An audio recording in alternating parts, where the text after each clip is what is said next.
আসসালামু আলাইকুম, কেমন আছেন সবাই? আমরা বাড়ির ছেলে পুলে নিয়ে বাগানে চলে এসেছি আম পাড়ার জন্য। ওই যে আমাদের ছেলে দাঁড়িয়ে আছে। তো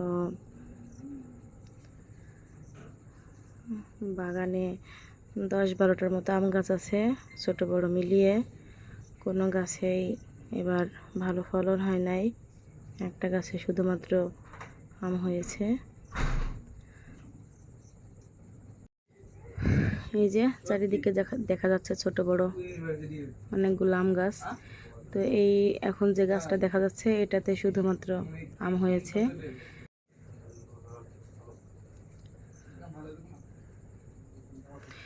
তো দেখি আমগুলো পেড়ে কতটুকু হয়। এই যে আমাদের পুকুরটা শুকায় গেছে। তো ওই কর্নারে একটা বড় আম গাছ আছে, ওইখানে ওটা হচ্ছে গোপালভোগ আমের গাছ। বারবার গাছে আম ভরে যায়, কিন্তু এবার একটা আমও হয় নাই। সামনে একটা আছে হিমসাগর আমের গাছ, ওটাতেও এবার আম হয় নাই। এই হিমসাগর গোপালভোগ এই দুইটা আমি অনেক মজা হয় তুলনামূলক। তো যারা খেয়েছেন তারা তো জানেনই।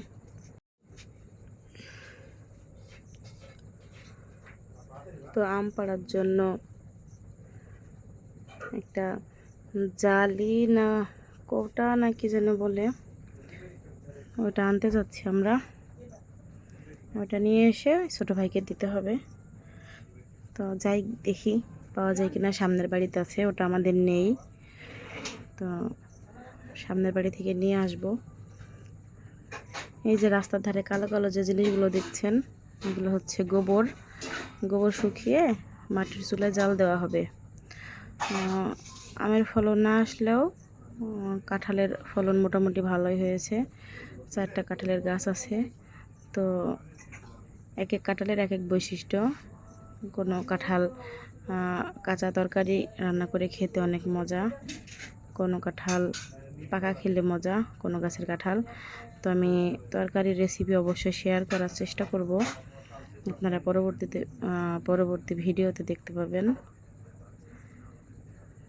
তো যাই দেখি নিয়ে আসি গিয়ে, ওটা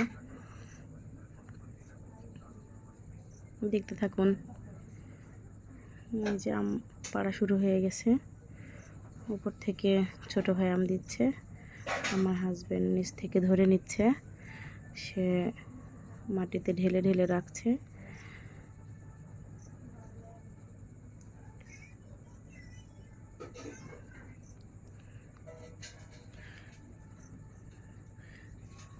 এই যে এটা হচ্ছে সেই কৌটা আম পাড়া। তো আম খুবই সামান্য পরিমাণ হয়েছে এবার।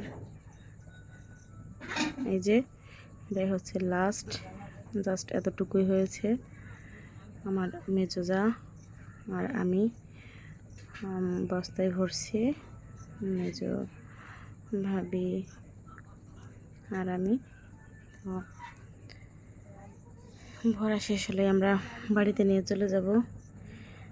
তারপর আমি একটা গাছ পাকা আম খুঁজে পেয়েছি, গাছের নিচে বসে মজা করে আমটা খাচ্ছি। এই যে অনেক রসালো, অনেক মজা আমটা।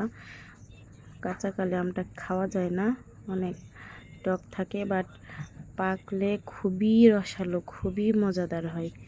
হচ্ছে আমটা আটিটা খুবই চিকন, পুরোটাই শ্বাস, আমের আঁশ বেশি নাই, পুরোটাই খেয়ে ফেলা যায়। অনেক মজা, কামড়ে কামড়ে মজা। তো প্লিজ ভিডিওটা দেখবেন, লাইক কমেন্ট সাবস্ক্রাইব করবেন যদি ভালো লাগে। ভালো থাকবেন, আল্লাহ হাফেজ।